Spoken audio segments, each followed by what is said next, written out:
Good morning mga kasaswa! So for today's video, tingnan nyo. Maglilinis daw ako ng car kasi daw may laag kami. Pero, hindi tuloy kasi iniwan nila ako dito sa bahay. Hey!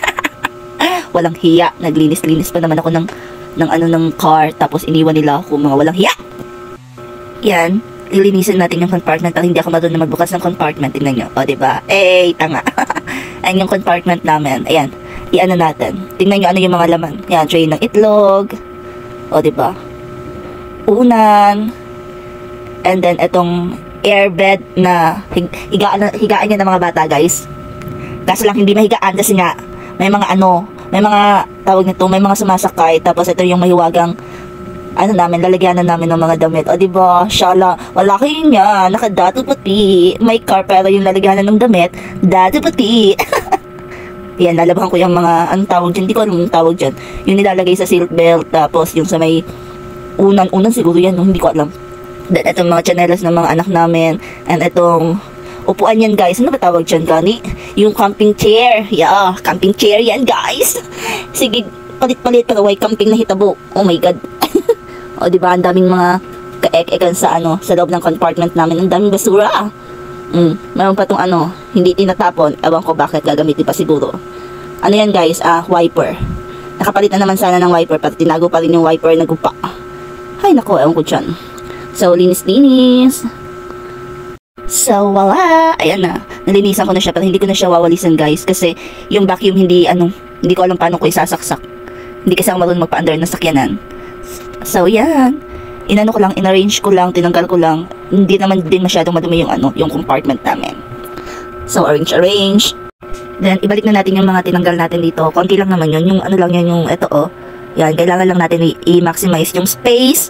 And, maibalik yan sa mga lugar-lugar na para mas marami pa tayong malagyan. Ganon, kasi laagan daw tayo. And, let's prepare our, datu teacher. Yan yung lalagyan na namin ng mga damit, guys. And here you go, may mga damit pa dyan, guys, na mga, hindi nasuot. Then, magre-refill tayo ng mga bagong damit. Kasi, alam niyo naman, always on the go tayo, char.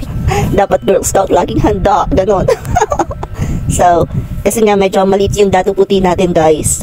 So, lagyan natin siya ng scotch tape para lumaki-laki siya konti. Yan. Alam nyo, feeling ko, kailangan kong bumili ng lalagyanan ng damit. Pero meron naman akong lalagyanan dito. Kaso lang, hindi siya fit dun sa compartment ng sakyanan namin. Kasi alam nyo naman, masyado yung maliit. So, ito na lang. Ayan, customized na, drawer. Hindi. Mega box. Ganun.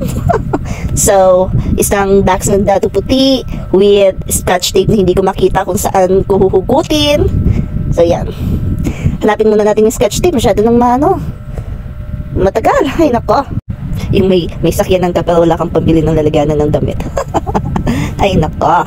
Pero alam nyo, feeling ko mas mas tipid to. Hindi na kami gastos nito. Tsaka, mas comfy siya dalhin. Char. May ganun, may ka-comfy pa daw. Pero mas okay na to kasi masasalpak mo talaga siya dun sa sa compartment namin. O, diba? Tingnan nyo mamaya, salpak na salpak yan lahat.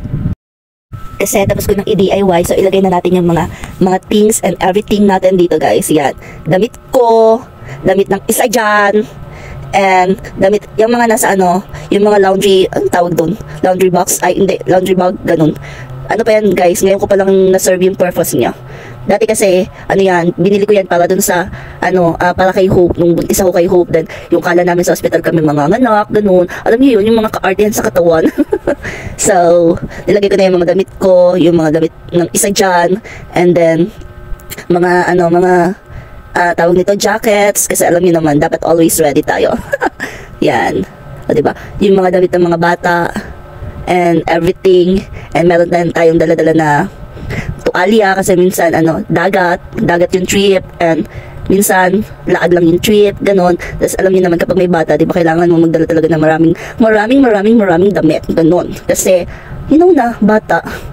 Andan yan, mga damit na yan ng mga bata, guys, pambahay, pang-alis, may mga jacket. Alam niyo naman, inahan tayo sa kanunay panabang. So, I'm done. Ilagay na natin to. And then, mayroon akong dalang tuwalya. Yeah, may dala tayong tuwalya kasi always ready tayo. Alam niyo naman, Girl Scout, laging handa. And let's put it back together. Char! May English. So, yan. Balik na natin siya sa car. tingnan niyo yung mga transition ko, di ba? Bongga. Parang vlogger yan. So yan, balik na natin. Arrange natin ng maayos kung saan natin sila ilalagay. Ganon, kasi lalaan daw tayo, char. Hindi pala tuloy yun. Sana na lang ako. Natulog na lang ako kahapon. Ganon. So, yun lang guys. Ayan, tignan nyo, di ba? O, di may mga damit na kami sa sakyanan. Anytime na gusto namin gumala, makakagala kami kasi kompleto kami. O, di ba? So, maulang to. Bye guys. So,